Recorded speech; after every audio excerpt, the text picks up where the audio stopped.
Oi gente, boa tarde, tudo bem com vocês? Aqui é a Janaína. Na outra aula eu não falei, né? Mas acho que vocês já sabem quem eu sou. Ficar me apresentando toda aula é muito chato. E hoje nós vamos falar sobre as características do neurótico obsessivo, ok? Nós falamos sobre as características do neurótico histérico. Se você se enquadrou, não é mera coincidência. Agora, vamos à questão do neurótico obsessivo. Já vou avisando que quando eu assisti a aula de neurótico obsessivo, eu me vi completamente no neurótico obsessivo.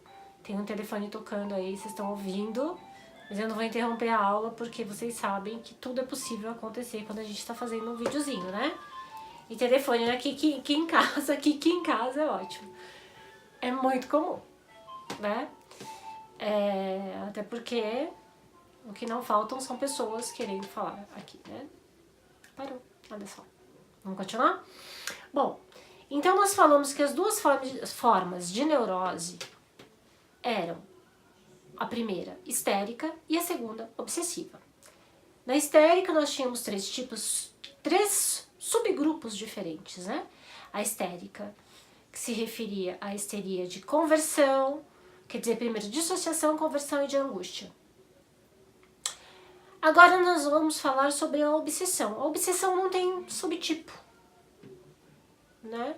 No entanto, ela é uma forma mais aguda de neurose, né? Apesar de não parecer, né? Ela é uma questão mais complicada, mais complexa, até na psicodinâmica dela. Porque se nós formos ver lá no complexo de Édipo, segundo Lacan, quando se estabelece o triângulo amoroso e afetivo entre o bebê, a mamãe e o papai, é claro que é neurose, então esse pai ele entra de forma permitida nesse triângulo. No entanto, ele entra de forma primitiva, tô pensando ainda nos homens primevos do mal-estar na civilização, né? Enfim, pula. O inconsciente vem para o presente novamente, vamos para a neurose de obsessão. Ato falho, aí tem alguém com o celular aqui também no próximo, por favor. Né? Mas vamos lá. Falar de neurose obsessiva parece tão fácil para mim, não sei porquê. Né? Mas vamos lá. Vamos primeiro às características do neurótico obsessivo comum. Eu, você, outras pessoas que você conhece. A Mel, que tá aqui deitadinha comigo hoje, né, Mel? Não vou mostrar a carinha dela pra vocês vão ficar só querendo saber. Mas o neurótico obsessivo sempre vai ser aquele sujeito que quando pega uma tarefa, ele vai até o fim. E ele vai sempre com sistemas e métodos. Né? Ele sempre tem ali tudo constituidinho da forma como será feita aquela tarefa. Pois é. Né? E, além de tudo, ele é um sujeito muito apto à frustração. Porque, por incrível que pareça, né, quando se fala em alguém obsessivo, parece que a gente está falando de alguém que tem um sistema de defesa racional. Mas não.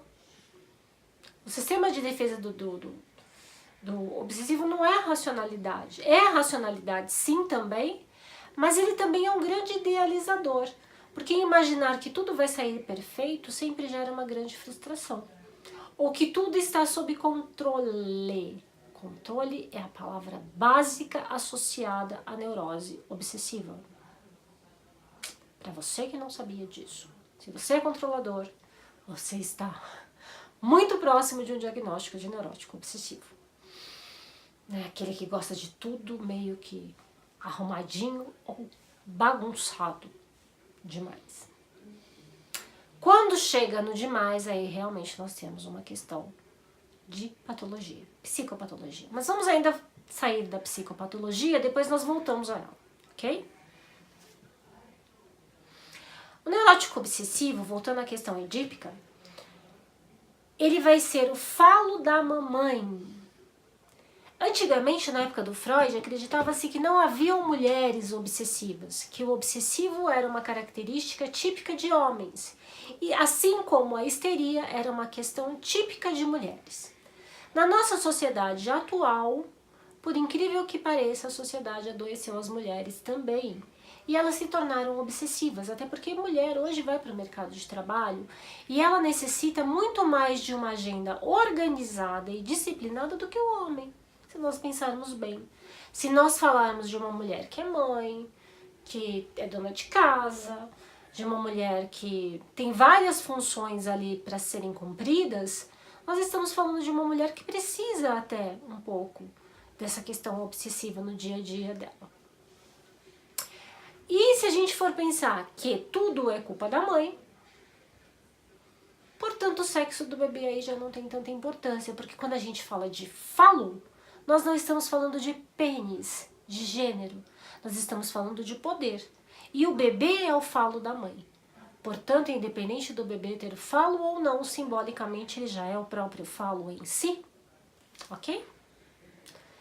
Vamos pensar que se esse bebê para a mãe for a completude e inconscientemente detesto os mentes, mas tudo bem, vamos usar inconscientemente agora. Esse bebezinho, ele passa a ser substituto de um pai que é considerado incompleto para a mãe, epa, temos aí a psicodinâmica de um neurótico obsessivo. Então, em resumo, o obsessivo surge justamente de uma ideia psíquica onde a mãe considera o pai insuficiente e coloca o bebê no seu lugar. Não só o bebê, a criança, pré-adolescente, o adolescente, o jovem. Ou seja, aquele bebê passa a ser o que o pai não foi. Completo. A compleição do falo da mãe. E isso acontece tanto com homens quanto com mulheres, concorda? Se nós pensarmos bem, nós temos muitas mulheres por aí que são extremamente obsessivas. E hoje, como eu disse, o TOC, que é uma doença típica do neurótico obsessivo, transtorno obsessivo compulsivo, que chega a limites muito sérios e graves, atinge, eu não diria que mais mulheres, mas a questão na clínica, para mim, pelo menos, chega a uma porcentagem quase igual. A sociedade está adoecendo as nossas mulheres. Somos seres sociais também, né? Psíquicos e sociais, biopsicossociais, isso é o que forma a nossa personalidade. O obsessivo, ele vem dessa conjuntura psíquica, onde a mãe o transforma no falo perdido, onde a mãe o transforma na compleição do pai, onde a mãe o coloca até no lugar do pai, e ele vem como um ser muito cheio de culpas. Até porque, de alguma forma, ele não quer ser o substituto desse pai. No inconsciente dele, ele não pode ultrapassar esse pai. Aí nós temos questões muito complicadas com o neurótico obsessivo, que batem justamente com algumas pessoas que, quando chegam a uma determinada idade, por causa de cobranças e tudo mais, não conseguem distinguir o que querem para a vida, né? São aquelas pessoas que vão até um determinado ponto da carreira e de repente vem essa carreira em ruínas porque aceitam essa linguagem inconsciente da mãe, onde ele tem que ser melhor que o pai. Só que, diferente do livro Totem e Tabu, né, o pai existe para que a cabeça seja comida. Se ele se transforma no pai, a expectativa que ele tem é que o filho coma a cabeça dele. Portanto, se ele se transforma no homem primevo da horda, ele também terá a cabeça comida. Se nós pensarmos na mitologia grega, Cronos comia a cabeça dos filhos. Até que Zeus um dia mata o próprio pai e toma o trono dele e se torna o rei dos deuses. Né? E Zeus toma muito cuidado com os filhos dele. Bem, eu não me lembro exatamente como termina a história dos deuses gregos, até porque eu não me interessei por essa parte, eu me interesso mais pelas partes do meio. Obsessiva, né? De fato eu me enquadro nessa personalidade neurótica obsessiva, melhor, né, do que psicótica. Não, mas todos nós temos traços de todas elas, tá? Não fiquem felizes, não. Se alguém aí é psicólogo e tá assistindo e na faculdade foi lá e fez o Rocha, vai entender o que eu tô dizendo. É quando vem, você tem tantos por cento de nível esquizofrênico na sua personalidade. Ó, que susto. Não, natural. Você é um cara que fantasia mais, só isso. É que talvez viva num mundo onde as possibilidades sejam maiores, né? Eu penso por aí. Até porque o esquizofrênico é extremamente feliz. Nós é que não somos. Neurótico não é feliz. Aliás, essa ditadura da felicidade me incomoda muito. Mas se nós pensarmos na questão de novo do obsessivo, não vou fugir do foco, eu acho que hoje seria a grande questão da clínica, porque a obsessão ela traz consigo a questão da frustração, porque o obsessivo é o idealizador nato, traz consigo a questão da depressão, traz consigo a questão do toque e traz consigo também uma forma onde o sujeito chega a tal nível de devir no pensamento que ele pode chegar a uma questão borderline, onde ele tem um escape da realidade e pula para a psicose. É onde nós temos casos extremos de obsessão. Nas obras do Freud, a princípio, nós temos o Homem dos Ratos, e o caso Hans, que é o caso Hans, né, que vai falar tipicamente de um caso obsessivo. Mas é muito simples identificar um. O discurso dele é mais ou menos assim. Vamos lá? Do obsessivo grave, tá? Eu fiz tudo pra você. Eu cuidei de você. Como é que você faz isso pra mim agora? Né? Isso é um obsessivo grave, tá? Não é um obsessivo como eu, que só tem métodos e métodos, e no final sempre leva os métodos todos, joga o método todo fora e só saber eu tenho que chegar num determinado limite. Aliás, num determinado objetivo. E eu chego. Aliás, a minha obsessão é oposta, né? É não ter método nenhum. Ou seja, eu sou obsessiva em não ter métodos. Isso também é uma forma de obsessão, tá? Mas vamos pensar no discurso clássico do obsessivo. Eu fiz tudo pra você. Como é que você agora me abandona? Como é que você me deixa? Né? Quase um psicodrama. E eles são dramáticos. Aliás, eles são muito sérios no drama. Não chega a ser aquele drama tragicômico do histérico, né? Mas é o drama do obsessivo, né? Onde ele acha que ele sempre está fazendo o melhor para você. Você que não sabe, de fato, respeitá-lo dentro do que ele é. Né? Histérica tem uma atração por obsessivo e vice-versa, né? Histérico tem atração por obsessiva. Obsessivo com obsessivo vai dar briga. Sempre pensem assim, né? Agora, quando a gente chega na questão do toque, que é o transtorno obsessivo compulsivo, que é o transtorno de repetição, nós temos um filme muito interessante, é um filme hollywoodiano, né? Eu acho que eu já falei que eu tenho um certo com filmes hollywoodianos. No entanto, tem coisas boas. Esse é um filme bem interessante, rendeu ao Jack Nicholson um Oscar, que chama Melhor é Impossível. Para quem quiser entender o toque num estágio extremamente prejudicial ao indivíduo, assista Melhor é Impossível, com Jack Nicholson e com a Helen Mirren. Helen Mirren não, desculpa, Helen Mirren é da rainha. Helen Mirren não, Helen Hunt, que é uma mais nova. Também só fez isso de bom, não lembro de mais nada. Eu não assisto muito filme hollywoodiano. Mas esse filme é bem interessante para justamente mostrar o que um obsessivo, quando ele tem um toque, né, que lhe causa muito prejuízo no dia a dia e na rotina, sofre. Que é aquela questão, inclusive, de pular linhas no chão. Ele não suportava, o personagem do Jack Nicholson, né, pisar em linhas do chão. O filme, no final, tem um resultado ali meio redentor, né? É uma comédia romântica, mas não vão assisti-lo pelo final.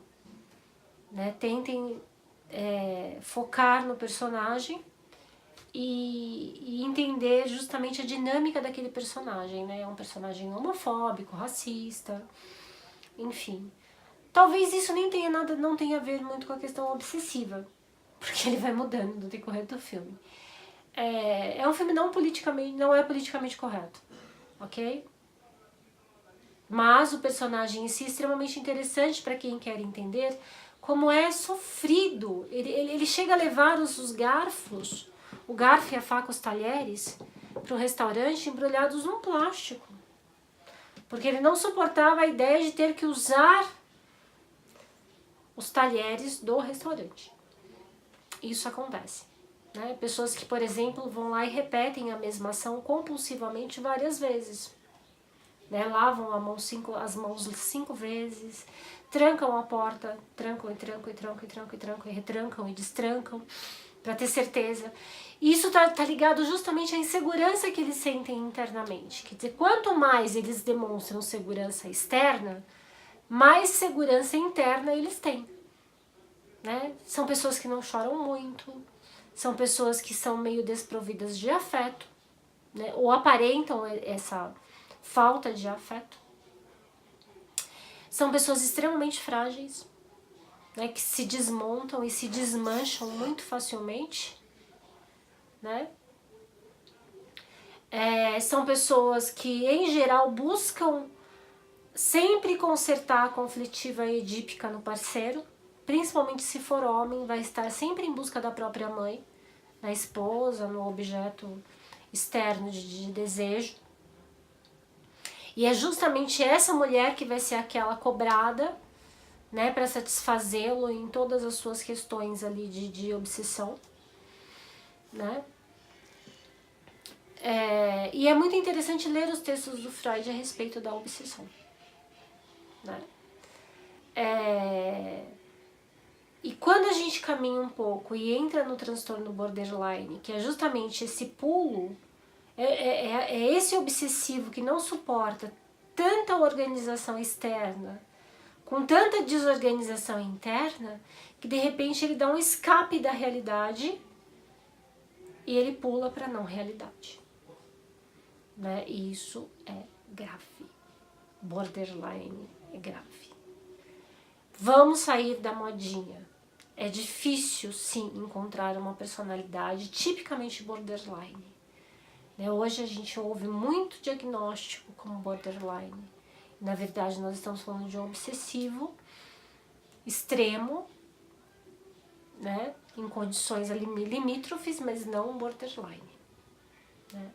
Mas isso de diagnóstico a gente vai ver mais pra frente um pouquinho. Agora é a hora só de guardar muito bem essas características do obsessivo.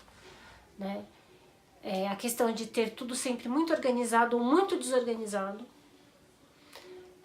A ideia de sempre ter controle sobre as coisas e pessoas. A questão de manter o outro também sob o seu controle. O outro mais próximo a ele.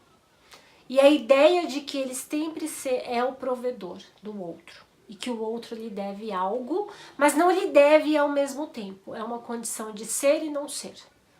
Ok? Eu acho que é isso sobre o obsessivo. Em breve nós voltamos com mais um tema. Até lá. Beijinho pra vocês.